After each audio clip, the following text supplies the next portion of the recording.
صبت علي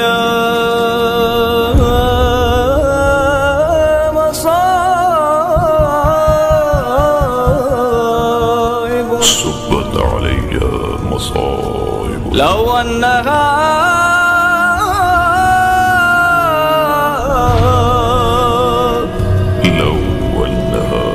صبت على الأيام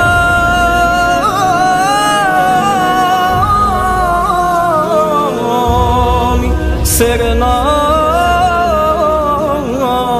لياليا.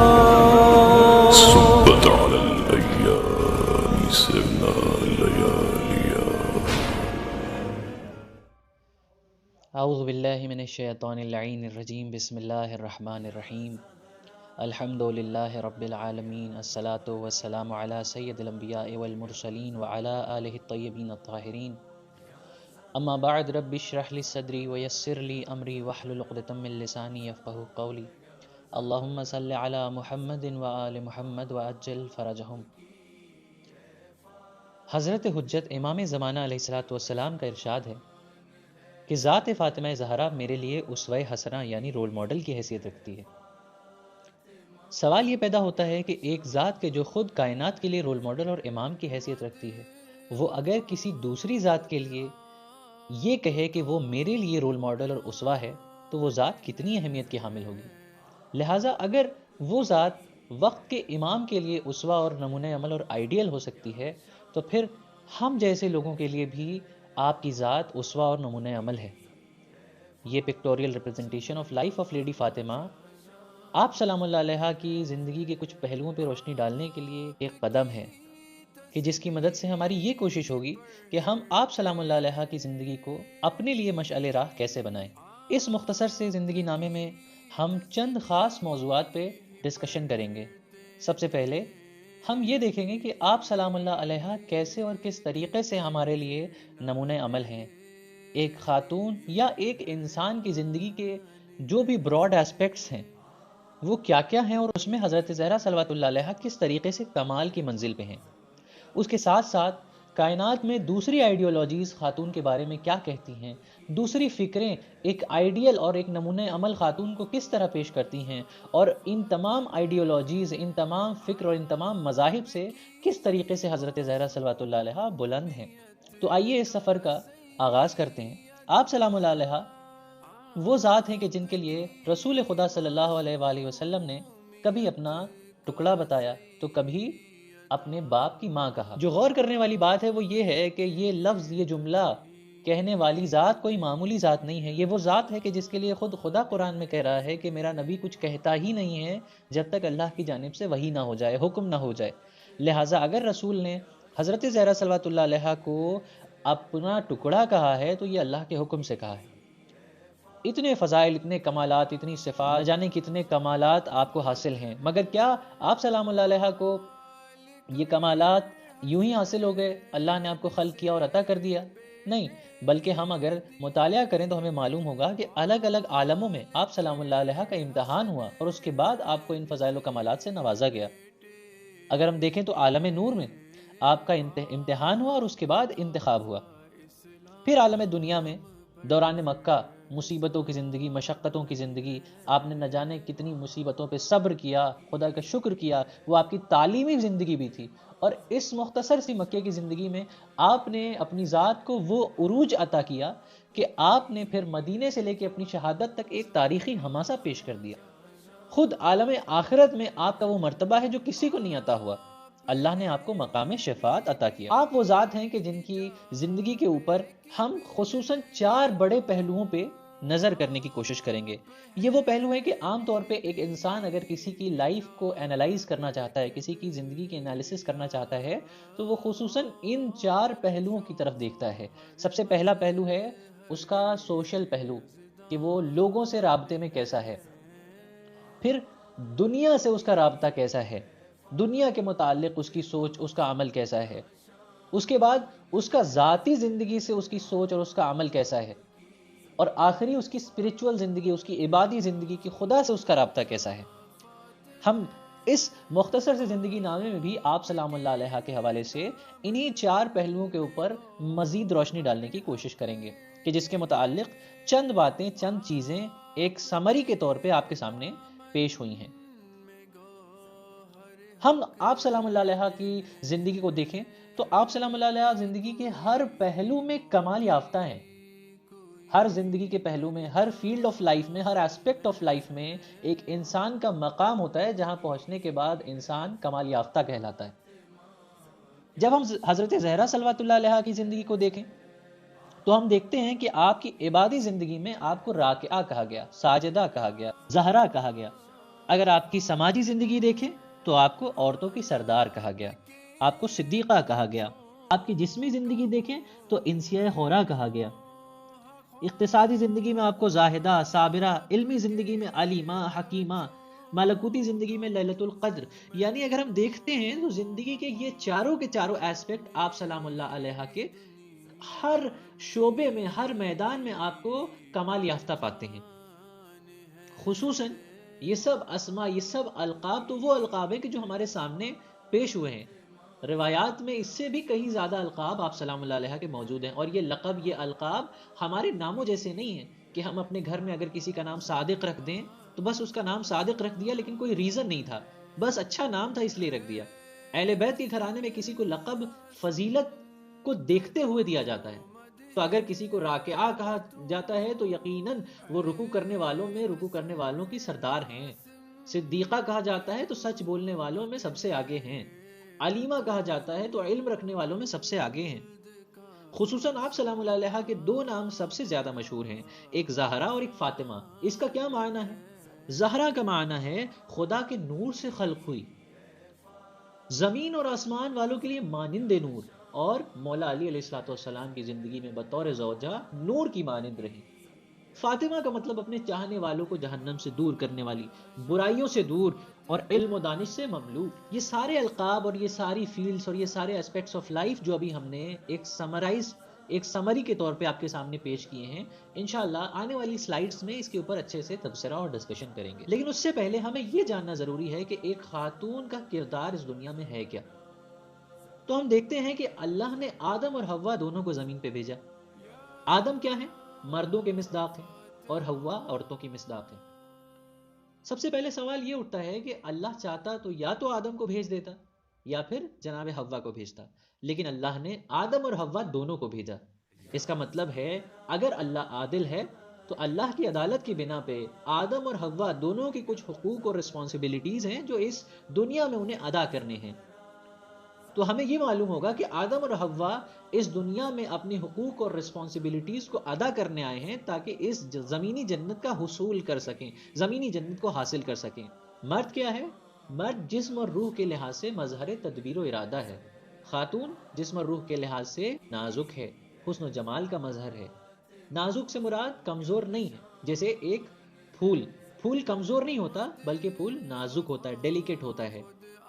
لہٰذا جسمانی اور روحانی لحاظ سے اگر اللہ نے مرد اور عورت کو یہ صفات اور یہ مظاہر عطا کیے ہیں تو اس کا مطلب ہے کہ ان دونوں کی مدد سے مرد اور عورت کو دنیا میں ایک ایسا کام انجام دینا ہے کہ زمینی جنت کا حصول ہو جائے۔ اگر مرد اور عورت اپنے حقوق اور رسپانسبلٹی کو مکمل طور سے اس دنیا میں ادا کریں تو زمینی جنت کا ظہور ہو جائے گا۔ لیکن اگر آج ہم اپنی دنیا پہ نگاہ دوڑائیں اور دیکھیں تو کیا ہمیں کہیں بھی جنت نظر آتی ہے؟ تو جواب ہوگا نہیں۔ ہم پوری دنیا میں دیکھتے ہیں ہمیں کہیں بھی جنت نظر نہیں آتی بلکہ زمین خراب ہوتی ہوئی نظر آتی ہے۔ تو اس کا معنی ہے کہ جس مقصد کے لیے اور جن صفات کے ساتھ مرد اور عورت کو بھیجا گیا تھا وہ پورے نہیں ہو رہے ہیں۔ یا تو اپنے حقوق اور رسپانسبلٹیز نہیں جانتے ہیں مرد اور عورت، یا پھر جانتے ہیں لیکن نبھا نہیں رہے ہیں۔ اگر جانتے اور اگر نبھاتے تو کیا ہوتا؟ ان کا گھر جنت بن جاتا۔ اسی لیے بعض اوقات رسول خدا صلی اللہ علیہ وآلہ وسلم مولا علی کے گھر کی طرف اشارہ کر کے کہتے تھے کہ یہ گھر مانند جنت ہے، اس گھر سے جنت کی خوشبو آتی ہے۔ کیوں؟ کیونکہ اس گھر میں رہنے والا ہر فرد، چاہے وہ مرد ہو یا عورت، بچہ ہو یا بوڑھا یا جوان، وہ سب ایک مرد اور عورت ہونے کی رسپانسبلٹیز اور حقوق کو نبھا رہا تھا۔ آج کے زمانے میں کیا ہے کہ خاتون اپنے حقوق اور رسپانسبلٹیز کو نہیں ادا کر پا رہی ہے، اپنے تمام حقوق کو نہیں جانتی ہے۔ اس کے 2 ریزنز ہیں۔ سب سے پہلا ریزن کہ خود آج کے زمانے میں جو آئیڈیالوجیز ہیں، جو فکریں ہیں، وہ ایسی ہیں کہ خاتون کہیں نہ کہیں ظلم کی شکار ہے اور اس کو اس کا مقام نہیں دیا جا رہا ہے۔ اور دوسری وجہ یہ ہے کہ خاتون کے لیے کوئی ایسا نمونہ عمل نہیں ہے کہ جو اس کے لیے ہر میدان اور ہر فیلڈ میں ماہرہ اور آئیڈیل کا مرتبہ رکھتی ہو، کہ جس کو دیکھ کے ان کو لوگ فالو کریں اور لوگوں کو ان کی زندگی سے سیکھ ملے کہ ہمیں ایسا بننا ہے۔ آئیے دنیا کے کچھ مذاہب اور آئیڈیالوجیز کی طرف ایک نظر کرتے ہیں کہ جس کی مدد سے ہمیں یہ معلوم ہو کہ دنیا کس طرح سے خاتون کو ظلم کا شکار بناتی ہے۔ یہ مذاہبی آئیڈیالوجیز جن میں سے ایک کرسچینٹی ہے۔ کرسچینٹی کا کہنا ہے کہ عورت کمال تک پہنچنے میں رکاوٹ کا کام کرتی ہے، یعنی اگرچہ کوئی شخص، کوئی مرد کمال تک پہنچنا چاہتا ہے، اپنے خدا سے رابطہ بڑھانا چاہتا ہے، ملکوتی راستوں پر سفر کرنا چاہتا ہے، تو ضروری ہے کہ وہ شخص خواتین سے اپنے تعلق کو توڑ لے۔ اسی لیے کرسچینٹی میں جو بھی مرد کمال تک پہنچنا چاہتا ہے اسے فادر بنا دیا جاتا ہے۔ فادر کا مطلب ہی یہ ہے کہ اب ہر کوئی اس کو والد کا درجہ دے گا، اور اب کوئی بھی اس سے نہ نکاح کر سکتا ہے اور نہ ہی خاندان بڑھا سکتا ہے۔ لیکن آپ سے سوال کرنا چاہتا ہوں کہ پوری دنیا کمال تک پہنچنا چاہتی ہے، اور اگر کرسچینٹی کی یہ آئیڈیالوجی صحیح ہے اور پوری دنیا اسی آئیڈیالوجی پہ عمل کرنا شروع کر دے، تو نتیجہ کیا ہوگا کہ ایک وقت کے بعد چونکہ نہ شادی ہے نہ خانوادہ بڑھ رہا ہے، پوری کی پوری دنیا تباہ ہو جائے گی، ختم ہو جائے گی، دنیا میں کوئی بچے گا ہی نہیں۔ اس کا مطلب کہ وہ آئیڈیالوجی جو دنیا کو تباہ اور خاتمے تک لے جائے، وہ آئیڈیالوجی اصلاً نیچرل فینومینا کے خلاف ہے۔ یہودیت کی یہ فکر ہے کہ ایک خاتون بربادی کا سبب ہے۔ جتنی بھی قومیں، جتنی بھی کنٹریز، جتنی بھی لوگ، جتنی بھی سماج اور سوسائٹی خراب یا برباد ہوئی ہیں، ان سب کا سبب ایک خاتون ہے۔ جب خاتون اتنی ہی خراب ہے کہ وہ سماج اور سوسائٹی کو برباد کر دے، تو پھر ترقی کیا دے گی، جنت کیا ہی بنائے گی۔ اس کے بعد یونانی فکر کہتی ہے کہ خواتین صرف اور صرف لذت کا وسیلہ ہیں، لذت کے علاوہ، پلیجر کے علاوہ کوئی بھی اور ریزن اور مقصد ان کو خلق ہونے کا نہیں ہے۔ ہندوازم کیا ہے؟ ہندوازم میں خواتین کو مرد کا تابع یعنی مرد کا غلام بنایا جاتا ہے۔ غلام بنانے سے مراد کیا ہے؟ کہ جو بھی عورت اپنے شوہر سے نکاح کرتی ہے، وہ شوہر اس کا گاڈ، پتی پرمیشور ہو جاتا ہے، یعنی a god in the form of husband۔ یہ پتی پرمیشور کا لفظ جو ہندوازم میں ہسبینڈز کے لیے یوز ہوتا ہے، اس میں پرمیشور کا مطلب ہے خدا۔ یعنی ان کی آئیڈیالوجی ہے کہ ایک خاتون اپنے شوہر کو خدا مانے گی۔ اگرچہ کوئی دنیا کی مخلوق دنیا میں کسی کی غلامی کرنے کے لیے پیدا ہوئی ہے، تو وہ کمال تک نہیں پہنچ سکتی ہے۔ اگر سارے کے سارے شوہر کو پرمیشور اور خدا مان لیا جائے یا خدا کا درجہ دیا جائے، تو یہ سوسائٹی کے خلاف ہے۔ اس لیے اگر یہ آئیڈیالوجی صحیح ہوتی تو دنیا میں ایسے بھی لوگ ہیں کہ جن کو فرعون کہا جاتا ہے، ہٹلر کہا جاتا ہے، صدام کہا جاتا ہے۔ یہ وہ افراد ہیں کہ جو خود انسانیت کے مخالف ہیں، سوسائٹی کے خلاف ہیں۔ ایسے شخص سے اگر کوئی عورت بیاہے گی، اس سے نکاح کرے گی، تو کیا اسے خدا کا درجہ دے گی؟ اسے خدا کے برابر اس کو احترام دے گی، جبکہ وہ احترام کے قابل ہی نہیں ہے؟ تو اس کا مطلب یہ سوسائٹی کے خلاف ہے۔ جہالت کے دور میں بھی خاتون مظالم کا شکار تھی، اتنا منحوس سمجھا جاتا تھا کہ ان کو جلاتے تھے یا دفنا دیتے تھے۔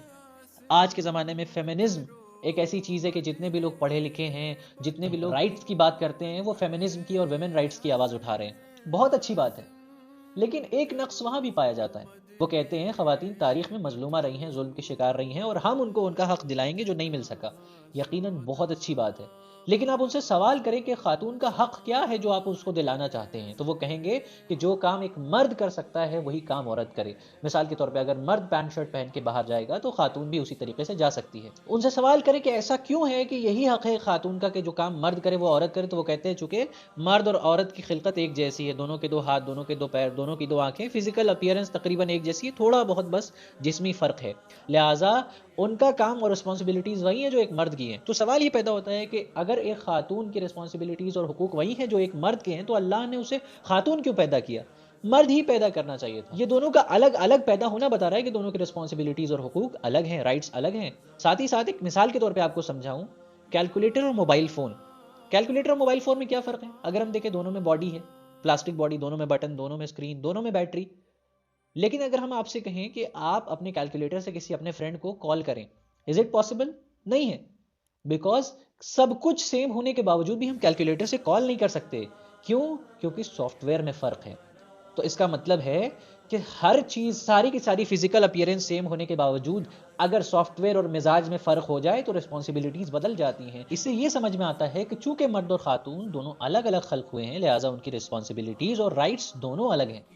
اب اگلا سوال یہ پیدا ہوتا ہے کہ کوئی ایسا شخص یا ایسی ذات ہو کہ جو خواتین کے لیے رول ماڈل کی حیثیت رکھتی ہو.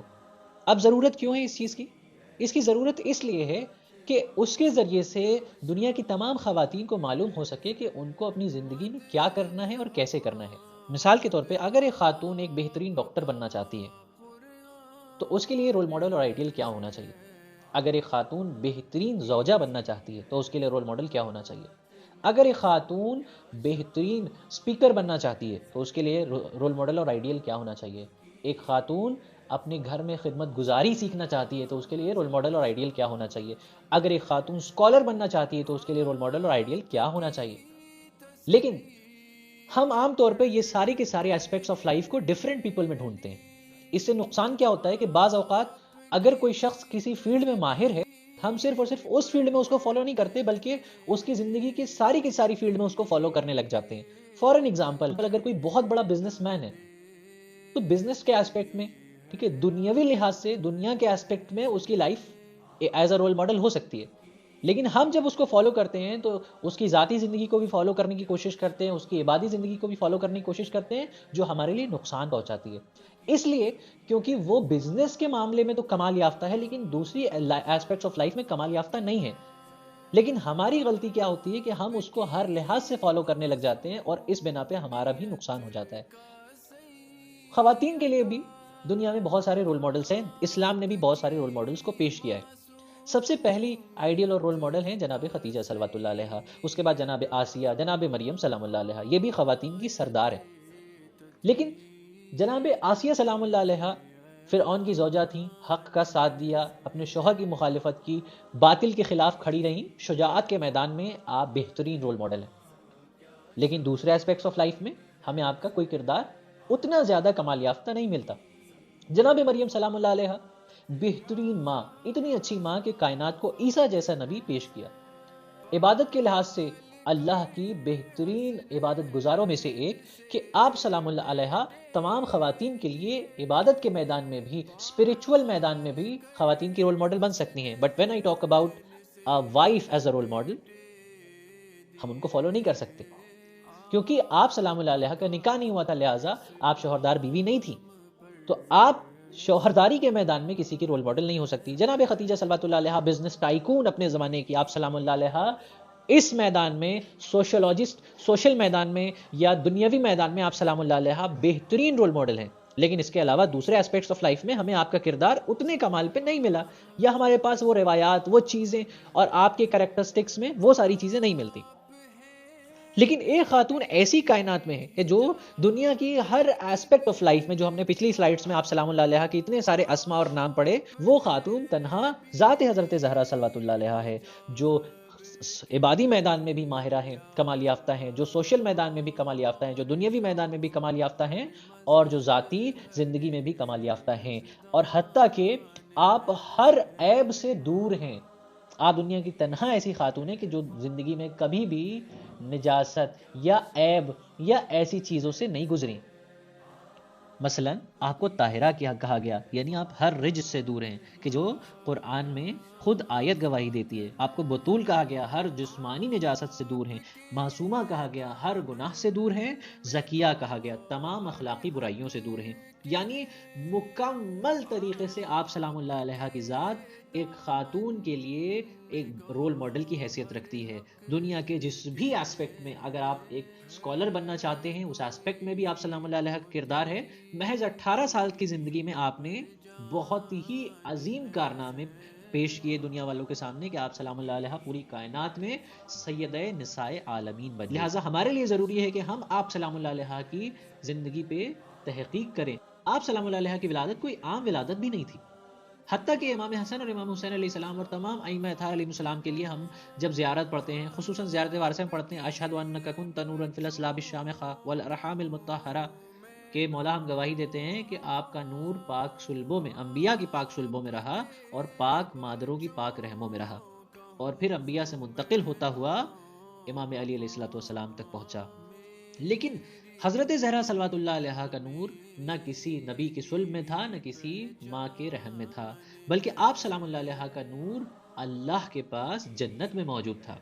اور خود اس نور کو لینے کے لیے جبرائیل کو نہیں بھیجا گیا کہ یہ نور لے کے اور رسول خدا تک پہنچائیں، جبکہ قرآنی آیتوں تک کو جبرائیل کے ذریعے جو مقدس آیات ہیں ان کو جبرائیل کے لیے پہنچایا گیا. لیکن جب اس نور کو اللہ نے دینے کا ارادہ کیا، جب اللہ نے ارادہ کیا کہ حضرت زہرا صلوات اللہ علیہا دنیا میں آئیں، تو اللہ نے خود رسول کو اوپر بلایا، معراج عطا کی، بشارت دی، اور اس پھل کے ذریعے حضرت زہرا صلوات اللہ علیہا کا نور رسول خدا صلی اللہ علیہ وآلہ وسلم کے حوالے کیا. اور صرف اتنا ہی نہیں کہ یہ سیب عطا کیا اور فرمایا کہ آپ اس کو نوش فرمائیے اور ولادت ہو جائے گی، بلکہ دنیا کو ایک درس دیا کہ وہ رسول کے جس کے لیے خود اللہ قرآن میں کہہ رہا ہے کہ راتوں کو عبادت نہ کیا کرو، وہ رسول کے جس کے لیے اللہ قرآن میں کہہ رہا ہے کہ تمہارے پیروں میں ورم پڑ جاتا ہے، تمہارے پیروں میں ورم آ جاتا ہے، لہٰذا کم عبادت کرو. وہی خدا جب حضرت زہرا صلوات اللہ علیہ کا نور عطا کرتا ہے تو کہتا ہے کہ 40 دن تک اپنی زوجہ سے دور رہو اور تم دونوں الگ الگ سیپریٹلی عبادت کرو، تم دونوں عبادت کرو، اس پھل کو نوش فرماؤ، اور اس کے بعد حضرت زہرا صلوات اللہ علیہ کا نور اللہ اس دنیا میں نورانی ولادت کے ذریعے عطا کرے گا. اس سے ہمیں درس ملتا ہے کہ اگر کسی کے گھر میں ولادت ہو تو اس کو اپنی خوراک پہ بھی توجہ دینی چاہیے اور اپنے الہی رشتے پہ بھی توجہ دینی چاہیے. خداوند عالم سے اپنا رابطہ مضبوط سے مضبوط تر کرے اور اپنی خوراک کو پاک سے پاک تر کرے. آپ سلام اللہ علیہ کی ولادت اس طرح ہوئی، اور کیوں نہ ہو، آپ ہر لحاظ سے کمال یافتہ ہیں. آپ کے متعلق خود کہا گیا کہ اگر مولا علی علیہ الصلوۃ والسلام نہ ہوتے تو آپ سلام اللہ علیہ کے نکاح کے قابل، آپ سلام اللہ علیہ سے نکاح کے قابل کائنات میں کوئی بھی ایسی ذات تھی ہی نہیں. کیوں؟ کیونکہ آپ کی پیدائش سے لے کے آپ کی ساری زندگی صرف اور صرف کمال حاصل کرنے میں گزری. آپ اگر کمال یافتہ ہیں، آپ کا مقام شفاعت ہے، تو آپ کے شوہر ساقی کوثر ہیں. آپ سلام اللہ علیہ سے جنت کی خوشبو آتی ہے.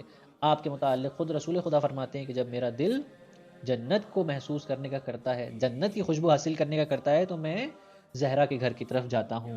آپ سلام اللہ علیہ کے بیٹے جنت کے جوانوں کے سردار، آپ کے گھر میں جنت کا کھانا آ رہا ہے، آپ کے گھر میں کھانے جنت آ رہا ہے. اب کیا ایسا محسوس ہوتا ہے کہ آپ سلام اللہ علیہ کا پورا گھر جنت ہے؟ آپ کو خواہش ہوگی جنت میں جانے کی؟ نہیں. اسی لیے روایات میں ملتا ہے کہ خود جنت خواہش کرتی ہے کہ زہرا جنت میں تشریف لائیں، خود جنت مشتاق ہے حضرت زہرا کی، اور خود آپ سلام اللہ علیہ کا جنت میں بھی اعلیٰ اور عظیم مقام ہے. آپ جنت کی بھی خواتین کی سردار ہیں، اور خود آپ کا مقام جنت کا سب سے عظیم مقام درخت طوبہ ہے. یہ وہ درخت ہے کہ جہاں سے تمام جنتیوں کے لیے ہر طرح کی نعمتیں مہیا ہوتی ہیں.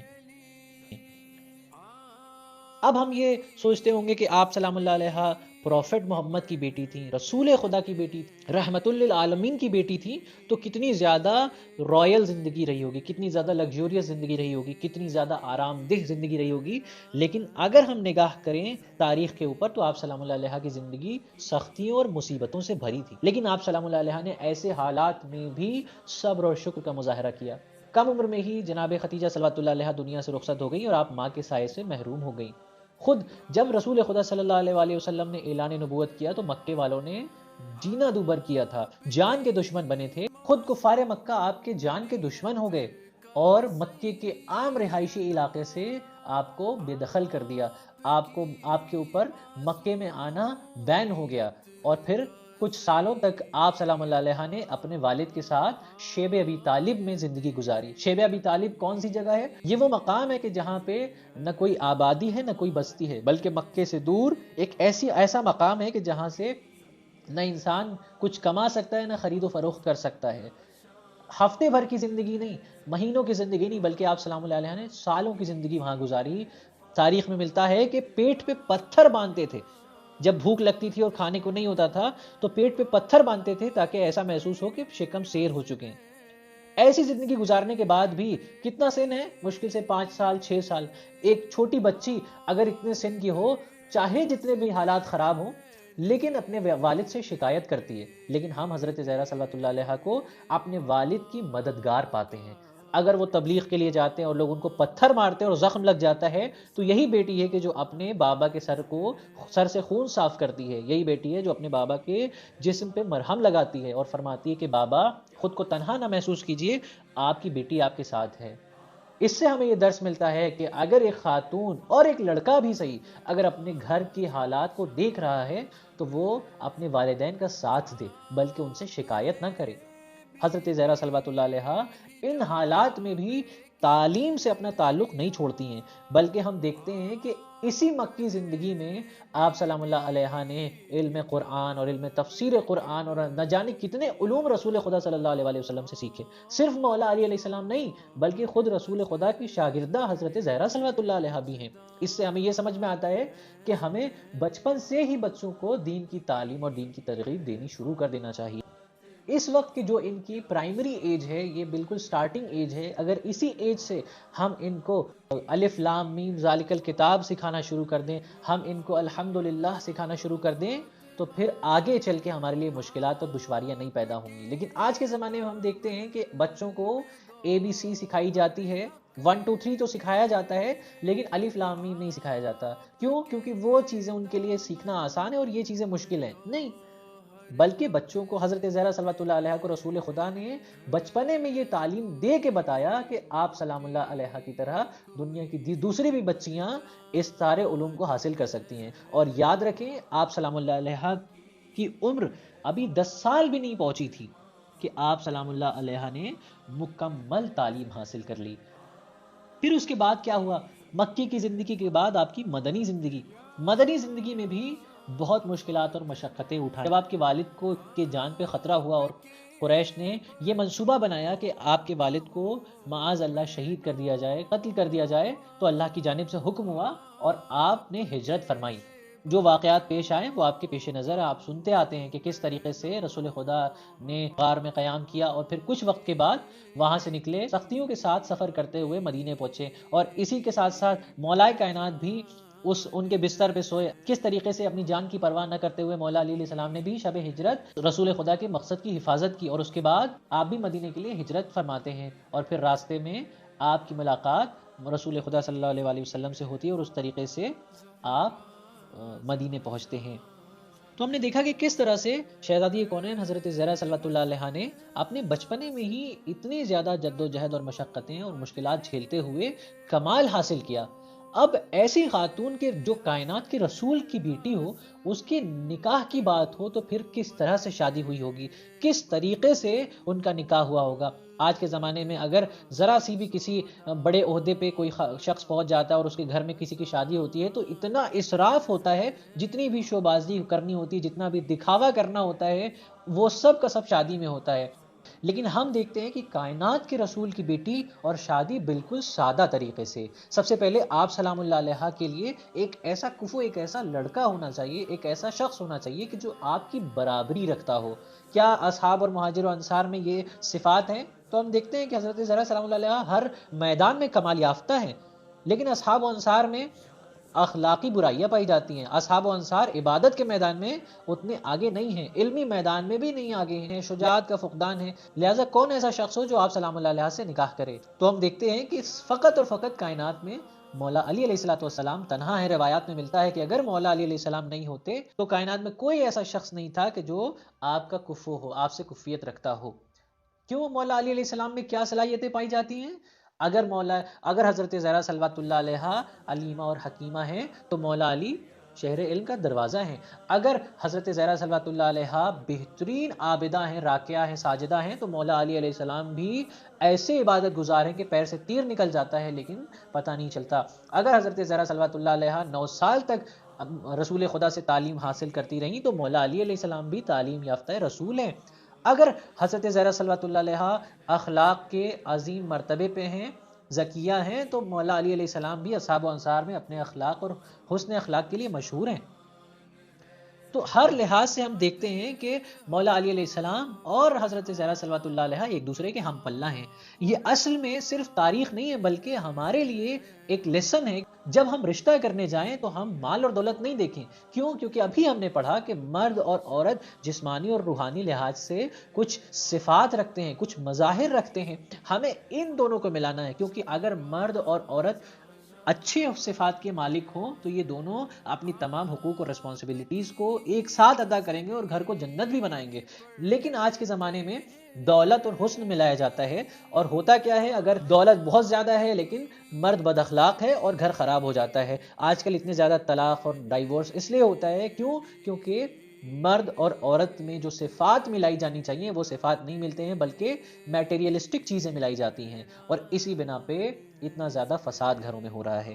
لیکن حضرت زہرا صلوات اللہ علیہا کا نکاح اور ان کی شادی ہمارے لیے نمونہ عمل ہے کہ ہمیں ایک مرد میں خاتون کے لیے کیا دیکھنا چاہیے اور ایک خاتون میں مرد کے لیے کیا صفات دیکھنی چاہیے. صرف اتنا نہیں, بلکہ مولائے کائنات اور رحمت للعالمین کی بیٹی, آپ دونوں کا نکاح بہت سادہ طریقے سے ہوا. خود جہیز بھی بہت زیادہ اعلیٰ اور عظیم جہیز نہیں تھا. جیسے آج کے زمانے میں بھی انسان جہیز لیتا ہے تو بہت مہنگی اور بہت زیادہ برانڈڈ چیزوں کے اوپر توجہ دیتا ہے. لیکن اگر ہم مولائے کائنات کی جہیز کی طرف دیکھیں تو ہم دیکھیں گے کہ مولائے کائنات کے گھر میں جہیز کے لیے بالکل اس زمانے کے حساب سے بھی سادہ ترین چیزیں مہیا ہیں. اور یہ جہیز رسول خدا نے نہیں دیا, یہ جہیز جناب فاطمہ زہرا سلام اللہ علیہ کی طرف سے نہیں ہوا, بلکہ رسول خدا نے مولا علی کو بلایا اور فرمایا, اے علی تمہارے پاس کیا ہے؟ مولا علی نے کہا, میرے پاس تلوار ہے, زرہ ہے اور میری سواری ہے. رسول خدا نے کہا کہ اے علی تم دین کے مجاہد ہو, تم اپنی تلوار اور سواری اپنے پاس رکھو, اپنی زرہ کو بیچو اور جہیز کا انتظام کرو. یہ جہیز کا انتظام کون کر رہا ہے؟ لڑکے والے کر رہے ہیں. اس کا مطلب ہے کہ جہیز لڑکوں کی ذمہ داری ہے. شادی میں یاد رکھیں دو اہم اور عظیم دو ذمہ داریاں ہوتی ہیں اور وہ دونوں لڑکوں کی طرف ہوتی ہیں. ایک تو جہیز اور دوسرا ولیمہ. ولیمہ کیوں؟ کیونکہ لڑکی والوں پہ احسان نہیں ہو رہا ہے کسی طریقے کا, بلکہ وہ خاتون ہی لڑکوں پہ احسان کر رہی ہے کہ وہ مرد اپنی نسلوں کے لیے ایک خاتون لے کے آ رہا ہے, اپنے وجود کو قیامت تک باقی رکھنے کے لیے ایک خاتون لے کے آ رہا ہے. لہٰذا ایسے اس چیز کے لیے, اس خوشی کے لیے ولیمے کی ذمہ داری بھی خود لڑکے کی بنتی ہے. اس طریقے سے آپ سلام اللہ علیہ کا نکاح مولائے کائنات سے ہوا, اور آپ کا مہر جنتی مہر ہے, اللہ کی جانب سے آپ کے مہر کا انتخاب ہوا. اب آپ دونوں جب ایک دوسرے کے ساتھ زندگی گزارنے لگے تو ایک دوسرے کی صفات کا مشاہدہ کیا. کبھی مولا علی علیہ السلام فرماتے ہیں کہ میں دیکھتا ہوں کہ زہرا جب مصلی عبادت پہ جاتی ہیں تو ایک ایسا نور نکلتا ہے کہ جس سے زمین اور آسمان روشن ہو جاتے ہیں. کبھی جناب فاطمہ سلام اللہ علیہ کہتی ہیں کہ میں نے دیکھا کہ زمین مولا علی سے گفتگو کر رہی ہے. اور یہ درس ہے ہمارے لیے کہ ایک باپ جب اپنی بیٹی کو کسی کے گھر بیاہ کر کے بھیجتا ہے تو وہ کیا سوال کرتا ہے. دیکھیں رسول خدا صلی اللہ علیہ وسلم نے بھی مولا علی سے ایک سوال کیا, اور یہ وہ سوال ہے کہ جو ایک نکاح اور رشتے میں ایک لڑکے کو کیا تلاشنا چاہیے اس بات کی طرف نشاندہی کرتا ہے. رسول خدا صلی اللہ علیہ وسلم نے فرمایا, اے علی تم نے فاطمہ کو کیسا پایا؟ مولائے کائنات نے ایک تاریخی جواب دیا اور فرمایا کہ یا رسول اللہ میں نے فاطمہ کو اپنے لیے عبادتوں میں مددگار پایا. خود آپ دونوں کی زندگی گھر میں اتنی خوشگوار تھی کہ جب آپ دونوں ایک دوسرے کو دیکھ کے مسکراتے تھے تو جنت میں آپ کی مسکراہٹ نور بن کے چمکتی تھی. جنت خود نورانی جگہ ہے, لیکن وہاں پہ بھی آپ کی مسکراہٹ نور بن کے چمک رہی ہے. تو ہمیں یہ سمجھنا ہوگا کہ اگر صرف مسکراہٹ اتنی نورانی ہے تو آپ کی ذات کتنی نورانی ہوگی. اب حضرت زہرا صلوات اللہ علیہا گھر کے علاوہ جب سماج میں جاتی ہیں تو وہاں پہ بھی اپنی ذمہ داریوں کو ادا کرتی ہیں. نرم مزاجی کا مظاہرہ کرتی ہیں, نہ یہ کہ مضبوطی کا مظاہرہ. ابھی گزشتہ سلائیڈز میں ہم نے پڑھا کہ کس طرح سے خاتون جسم و روح کے لحاظ سے نرم مزاج ہے, نازک ہے, مرد نہیں ہے. آج کی آئیڈیولوجیز نے خاتون کو مرد بنا دیا ہے. آج کی آئیڈیولوجیز نے خاتون کو as a product, as a showpiece استعمال کیا ہے, مزدور کی طرح استعمال کیا ہے. اگر ہم جسمانی لحاظ سے بھی دیکھیں تو مرد اور عورت کے ہاتھ میں بھی فرق ہے. مرد کا ہاتھ مضبوط ہوتا ہے اور خاتون کا ہاتھ نازک ہوتا ہے. اسلام کبھی بھی خاتون کو دباتا نہیں ہے, بلکہ اسلام تو یہ کہتا ہے کہ خاتون بہت بلند مقام ذات ہے, ایک بہت بلند مقام صنف کا نام خاتون ہے کہ جس کو اسلام پھول کی طرح رکھنا چاہتا ہے. اسی طریقے سے حضرت زہرا صلوات اللہ علیہا سماج میں گئی اور دین نے سماج میں جانے سے نہیں روکا ہے. آپ سماج میں جاتی ہیں اور سماجی خدمات انجام دیتی ہیں. وہاں پہ بھی آپ نے نرم مزاجی کا مظاہرہ کیا, لوگوں کی مدد بھی فرمائی, آپ نے لوگوں کے مسائل بھی حل کیے. اس کے باوجود آپ نے اپنی عفت اور پردے کی حفاظت کی. ان ساری سماجی خدمات کے ساتھ ساتھ آپ نے کبھی تعلیم سے اپنا تعلق نہیں توڑا. گھر میں اپنے بچوں کو بھی تعلیم دے رہی ہیں. کتنے اصحاب ہیں جو آپ سے نہ جانے کتنے فیلڈز آف نالج میں کتنی علوم ہیں جو آپ سے سیکھتے ہیں. آپ سے 117 حدیثیں نقل ہیں.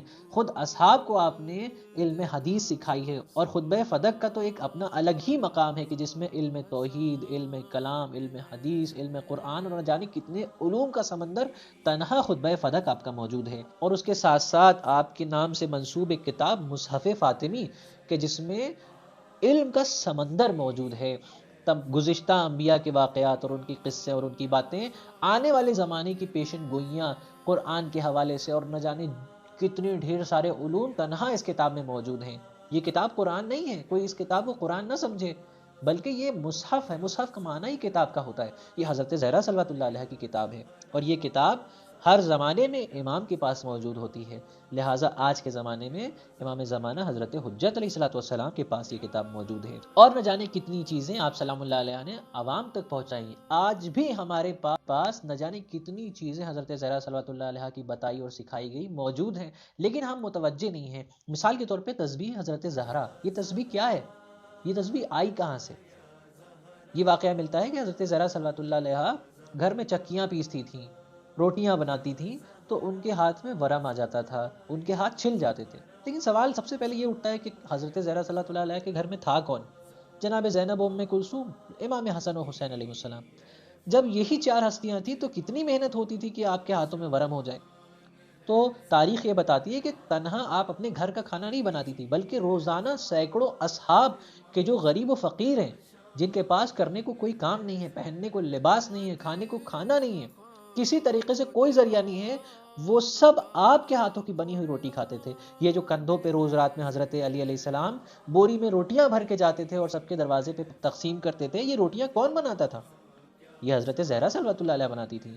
سوال یہ ہوتا ہے کہ بھائی اگر مولا علی چاہتے تو بازار سے روٹیاں خرید لیتے، لیکن حضرت زہرا صلوات اللہ علیہ کا روٹیاں بنانا، خود اس عمل کو انجام دینا بتا رہا ہے کہ یہ کام کتنی زیادہ اہمیت اور ثواب رکھتا ہے کہ اس شرف سے حضرت زہرا صلوات اللہ علیہ بھی خود کو محروم نہیں رکھنا چاہتی تھی. کتنا عظیم اور بڑا کام ہے دوسروں کو پالنا، دوسروں کو روٹیاں دینا، دوسروں کو کھلانا. اسی لیے جب سینکڑوں لوگوں کا کھانا بنانے کی ذمہ داری حضرت زہرا صلوات اللہ علیہ نے لی تو آپ کے ہاتھوں میں ورم آ گیا، آپ کے ہاتھ چھل جاتے تھے. مولا علی علیہ السلام نے دیکھا اور دیکھا نہیں گیا. آپ نے فرمایا کہ جائیے اور رسول خدا صلی اللہ علیہ وسلم سے ایک کنیز کا مطالبہ کیجیے جو آپ کے اس کام میں مدد کر سکے. جب آپ رسول خدا صلی اللہ علیہ وسلم کی خدمت میں پہنچی اور اپنی مشکل بیان کی تو رسول خدا نے بھی جواب دیا کہ بیٹا، کیا میں تمہیں ایک ایسی چیز دوں کہ جو کنیز سے بھی زیادہ مددگار ثابت ہوگی؟ تو حضرت نے فرمایا کہ بے شک بابا، اگر کوئی ایسی چیز مل جائے تو میرے لیے سعادت کی بات ہے. اور پھر آپ نے حضرت زہرا کو تسبیح کی تعلیم دی. اب ہمیں اس سے یہ میسج ملتا ہے کہ یہ تسبیح جب حضرت زہرا صلوات اللہ علیہ کی مشکلات کو حل کر سکتی ہے تو ہماری زندگی میں کتنی کارگر ہوگی. نہ صرف یہ کہ ہماری کمزوریوں کو اور ہماری مشکلات کو دور کرنے میں یہ مددگار ہے، بلکہ اگر ہم اس کی اہمیت سمجھیں اور خلوص کے ساتھ اس عمل کو انجام دیں تو ہمارے گناہوں کی معافی کا سبب بھی یہ ہے، ہمیں جنت تک پہنچانے کا سبب بھی یہ ہے، آخرت کی نعمتوں کا بھی سبب یہ ہے. یعنی دنیا اور آخرت دونوں میں ہماری مدد کے لیے تنہا یہ تسبیح کافی ہے. اب ہم ذرا میپ آف مدینہ پہ غور کریں اور دیکھیں کہ آپ سلام اللہ علیہ کا گھر کہاں ہے. تو ہمیں معلوم ہوگا کہ آپ سلام اللہ علیہ کا گھر عین مسجد النبوی سے بالکل متصل ہے اور آپ کے گھر کا صرف ایک ہی دروازہ ہے جو مسجد میں کھلتا ہے. غور یہ بات یاد رہے، صرف ایک دروازہ ہے اور وہ مسجد میں کھلتا ہے. اب مسلمانوں سے سوال ہوتا ہے کہ جو آگ اور لکڑیاں جمع ہوئی، یہ کہاں پہ آگ لگائی گئی؟ مسجد میں آگ لگائی گئی، مسجد کی بے حرمتی کی گئی. اور کچھ لوگ کہتے ہیں کہ نہیں، آگ تو نہیں لگی تھی، صرف دھمکایا تھا، صرف لکڑیاں جمع کی تھیں. تو کیا حرم امن الہی میں یہ کام کرنا جائز ہے؟ اور اس کے ساتھ ساتھ رسول خدا صلی اللہ علیہ وآلہ وسلم جب نماز پڑھتے ہوں گے تو کہاں پڑھتے ہوں گے؟ محراب میں. دن کی 5 وقت کی نماز آپ صلی اللہ علیہ وآلہ وسلم محراب میں پڑھتے تھے. لیکن جب نماز شب اور تہجد کا وقت آتا تھا، اس عظیم نماز کا وقت آتا تھا کہ جب خود خدا بھی اپنے بندے پہ فخر کرتا اور فرشتوں سے کہتا ہے کہ دیکھو یہ میرے لیے شب میں اپنی نیند کو توڑ کے نماز شب کے لیے بیدار ہوا ہے، مجھے یاد کرنے کے لیے بیدار ہوا ہے۔ ایسی نماز جب رسول خدا پڑھنا چاہتے ہیں تو محراب میں نہیں پڑھتے ہیں، بلکہ حضرت فاطمہ کے گھر کی دیوار کے سائے میں جاتے اور مصلی بچھاتے ہیں۔ یہ اعزاز آپ کے گھر کو حاصل ہے۔ معلوم ہوتا ہے کہ رسول خدا بتا رہے ہوں کہ دیکھو یہ وہ گھر ہے کہ جہاں خود کائنات کا رسول بھی نماز پڑھنا اپنے لیے سعادت سمجھتا ہے۔ اور یہ گھر کیسا ہے؟ یہ وہ گھر ہے کہ جہاں پہ بعض آیات کا نزول ہوا ہے، یہ وہ گھر ہے کہ جس میں رہنے والے طاہر و پاک و پاکیزہ ہیں، یہ وہ گھر ہے کہ جس پہ فرشتے روز نازل ہوتے ہیں، یہ وہ گھر ہے کہ جس کو عرش الرحمن کہا گیا ہے۔ اس گھر میں رہنے والے کبھی بھی کوئی چیز دیکھتے ہی نہیں ہیں سوائے اللہ کے۔ اور اگر ہم دیکھیں اس گھر کا جائزہ لیں تو یہ گھر صرف 14x7 میٹر کا ہے، یعنی اس 14x7 میٹر کے گھر میں حضرت زہرا صلوات اللہ علیہا نے اپنی پوری زندگی گزاری، اپنے بچوں کو پالا۔ یہ تنہا وہ گھر ہے کہ جہاں سے لوگ علم سیکھتے تھے، علم و دانش سے فیضیاب ہوتے تھے۔ یہ تنہا وہ گھر ہے کہ جب کوئی معلومات حاصل کرنے، اپنے مسائل حل کرنے آتا تھا، جب کوئی سوال کرنے آتا تھا تو اسی دروازے پہ آتا تھا۔ اس گھر کی فضیلت کو بیان کرنے کے لیے تاریخ میں ایک ایسا واقعہ رقم ہوا ہے کہ جس کو واقعہ سد الابواب کہتے ہیں۔ یہ واقعہ کیا ہے؟ پہلے صرف مولا علی کے گھر کا دروازہ مسجد میں نہیں کھلتا تھا، بلکہ بہت سارے اصحاب تھے کہ جن کے گھر کا دروازہ مسجد میں کھلا کرتا تھا، لیکن اللہ نے حکم دیا سد الابواب الا باب علی کہ اے رسول سارے کے سارے دروازوں کو بند کروا دیا جائے، دیواریں بنوا دی جائیں سوائے علی کے دروازے کے۔ مسجد میں کسی کا دروازہ نہیں کھلے گا، بلکہ خود مسلمانوں کے دوسرے خلیفہ مولا علی علیہ السلام کے ایسے چند فضائل ہیں کہ جس کے اوپر مسلمانوں کے دوسرے خلیفہ نے رشک کیا ہے اور فرمایا ہے کہ ان فضائل و کمالات میں سے ایک کمال بھی مجھے حاصل ہو جاتا تو میں کائنات کا سب سے خوش نصیب انسان ہوتا، جس میں بتایا کعبے میں ولادت، حضرت زہرا صلوات اللہ علیہا سے نکاح، اور سد الابواب کے واقعے میں تنہا علی کا دروازہ کھلا تھا۔ یعنی مسلمانوں کو بھی رشک ہوتا ہے مولا علی علیہ السلام کے دروازے کو، اور اس کی وجہ ہے، اس کا سبب ہے کہ بعض ایسے افراد ہیں کہ جو منافقین ہیں، بعض ایسے افراد ہیں کہ جو دین سمجھتے اور جانتے نہیں ہیں۔ کہیں ایسا نہ ہو کہ کوئی شخص دین سیکھنے آئے اور وہ کسی اور کے دروازے پہ چلا جائے۔ اس کے ساتھ ساتھ ہر گھر میں موجود رہنے والا شخص کبھی نہ کبھی نجس اور پاک کے ایام سے گزرتا ہے، کبھی نہ کبھی پاک ہوگا، کبھی نجس ہوگا، لہٰذا نجاست کے عالم میں مسجد میں جانا خود مسجد کی بے حرمتی ہے۔ لیکن مولا علی کے گھر کا دروازہ مسجد میں کھلا ہونا اس بات کی دلیل ہے کہ اس گھر میں رہنے والے ہر ایک فرد، ہر ایک شخص ہر طرح کی برائی، عیب، رجس، نجاست سے دور ہے۔ یہی وہ دروازہ ہے کہ اس گھر کے طرف بعض اوقات رسول نے خطبہ دیتے ہوئے ارشاد فرمایا کہ یہ گھر جنت ہے۔ یہی دروازہ ہے کہ جب آپ خطبہ دے رہے تھے مولا حسین علیہ السلام آئے، کم سنی کا عالم ہے، دامن میں پیر پھنسا اور گرنے ہی والے تھے کہ آپ نے خطبہ توڑا اور امام حسین علیہ السلام کو اپنی باہوں میں لے لیا۔ یہی وہ دروازہ ہے کہ جب رسول خدا سفر سے لوٹتے تھے تو سب سے پہلے اپنی بیٹی کا چہرہ دیکھتے تھے۔ اسی دروازے پہ آپ ہمیشہ السلام علیک یا اہل بیت النبوہ و معدن الرسالہ کہہ کے خطاب کرتے تھے۔ یہی وہ دروازہ ہے کہ جہاں پہ اصحاب اپنے لیے دعائیں کرواتے تھے، یہی وہ دروازہ ہے کہ اصحاب اپنے لیے نعمتیں حاصل کرتے تھے، یہی وہ دروازہ ہے کہ جہاں جبریل خدمت گزاری کرتے تھے، یہ وہی دروازہ ہے کہ جہاں پہ رسول کے آخری وقت میں ملک الموت بھی احترام میں باہر کھڑا رہا اور بغیر اذن اور بغیر اجازت کے اندر داخل نہیں ہوا۔ اور ہم اکثر بعض اوقات سنتے رہتے ہیں کہ آپ سلام اللہ علیہ کے گھر میں رہنے والے افراد نے 3 دن فاقے کیے، کبھی کھانے کو روٹی نہیں ہوتی تھی، لوگ بھوکے رہ جاتے تھے، روزے رکھتے تھے، فاقے کرتے تھے۔ تو کیا حضرت زہرا صلوات اللہ علیہا کے گھر میں پیسہ نہیں تھا یا دولت نہیں تھی؟ نہیں، خود ہم یہ بھی سنتے ہیں کہ مولا علی علیہ السلام یہودی کے باغ میں کام کرتے تھے، تو پھر یہ دولت اور آمدنی جاتی کہاں تھی؟ اگر ہم دیکھیں تو حضرت زہرا صلوات اللہ علیہا اپنے زمانے کی امیر اور رچ پرسنالٹیز میں سے ایک تھی۔ تو پھر سوال یہ اٹھتا ہے کہ پھر گھر میں کھانے کو کیوں نہیں ہوتا تھا؟ اس کا ریزن یہ ہے کہ جتنی بھی کمائی، جتنی بھی آمدنی، جتنی بھی نعمتیں آپ کے گھر میں آتی تھیں، آپ سب سے پہلے اپنے پڑوسیوں کو، اصحاب کو، بھوکوں کو ان نعمتوں سے استفادہ کرنے کو دیتی تھی۔ خود جب نعمتیں ختم ہو جاتی تھی تو اپنے گھر کا سامان حتیٰ کہ چادر بیچ کے آپ نے لوگوں کی ضرورتیں پوری کروائی ہیں۔ یہ وہ گھر ہے۔ اگر ہم آپ کی پراپرٹی کا جائزہ لیں تو تنہا یہ فدق، یہ باغ فدق کے جس کا مطالبہ کیا ہے، یہ بہت بڑا باغ ہے، اس سے اتنی آمدنی ہوتی تھی، صرف 1 سال کے آمدنی سے لوگوں کی نہ جانے کتنی زندگیاں چل سکتی تھیں۔ پھر آپ نے اس کا مطالبہ کیوں کیا؟ اپنے لیے کیا؟ نہیں، پہلے ہم یہ دیکھیں کہ حضرت زہرا صلوات اللہ علیہا کی پراپرٹی کتنی رچ کتنی تھی، پیسہ کتنا تھا ان کے پاس۔ اس زمانے میں سال بھر میں 50 درہم اگر کسی کی کمائی ہوتی تھی، غور سے سنیں، اس زمانے میں اگر 50 درہم سال بھر میں اگر کسی کی کمائی ہوتی تھی تو وہ امیر سمجھا جاتا تھا، اس کے اوپر زکوٰۃ واجب ہو جاتی تھی۔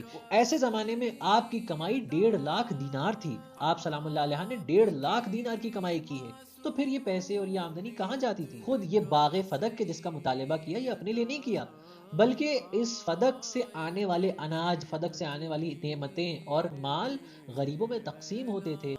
ایک فکس ریشیو تھا کہ کس قبیلے کے کس شخص کو کتنا حصہ اس باغ سے جانا ہے، یعنی آپ سلام اللہ علیہ نے اپنا ذاتی مال ان غریبوں میں تقسیم ہونے کے لیے معین کیا ہوا تھا۔ اور جب مسلمانوں کے خلیفہ نے اس باغ کو لے لیا، اس پہ قبضہ کر لیا، تو آپ اپنے لیے مطالبہ کرنے نہیں گئی، بلکہ وہ لوگ کہ جو اس باغ سے اپنی زندگی گزار رہے تھے، اس کی مدد سے، اس کی نعمتوں سے اور مال سے اپنا گھر چلا رہے تھے، ان کے لیے مشکلات نہ پیدا ہو جائیں، آپ سلام اللہ علیہ نے اس بنا پہ مطالبہ کیا۔ خود حضرت زہرا صلوات اللہ علیہ جانتی تھی کہ مولا علی علیہ السلام سے نکاح کے بعد آپ کی زندگی سخت ہو جائے گی، مشکلات کا سامنا ہوگا، لیکن اس کے باوجود بھی آپ سلام اللہ علیہ نے مولا علی علیہ السلام کو اپنا کفو جانا اور ان مشکلات کے لیے تیار ہوئی، ان مشکلات کے لیے آمادہ ہوئی، کیونکہ یہ مشکلات محض ہمارے لیے مشکلات ہیں، لیکن آپ کے لیے یہ مشکلات سعادت اور اللہ کی جانب سے رحمت ہے کہ جس پہ شکر کیا جائے۔ آپ سلام اللہ علیہ نے خود زندگی کی تعریف کی، جس میں آپ نے بیان کیا کہ اپنے دن کو 4 حصوں میں تقسیم کرو۔ پہلا حصہ اپنے کام اور کوشش اور معاش کے لیے نکالو، دوسرا حصہ اچھی اور دوستانہ گفتگو کے لیے نکالو، گھر والوں کے ساتھ وقت بتانے کے لیے نکالو، تیسرا حصہ اپنے خدا کے لیے نکالو، یعنی اپنی زندگی کو، اپنے دن کو 4 ایسے حصوں میں تقسیم کرو کہ جس میں تمہارا معاش بھی ہو جائے، خدا سے رابطہ بھی برقرار رہے، گھر والوں سے اچھی گفتگو ہو، دوستوں سے ملاقات، لوگوں کی دل جوئی، لوگوں سے ملاقات کرنا، لوگوں کی خیر و خیریت لینا، اور چوتھا حصہ کہ حلال لذتوں سے فائدہ اٹھاؤ، ٹائم ملنے پہ، وقت ملنے پہ کبھی سیر پہ چلے گئے، کبھی کوئی ایسا پروگرام دیکھ لیا، یا کبھی زو چلے گئے، یا پکنک پہ چلے گئے کہ جس سے مائنڈ ریفریش ہو جاتا ہے انسان کا، اور یہی چوتھا حصہ باقی کے 3 حصوں کو بہتر طریقے سے کرنے میں مددگار ثابت ہوا۔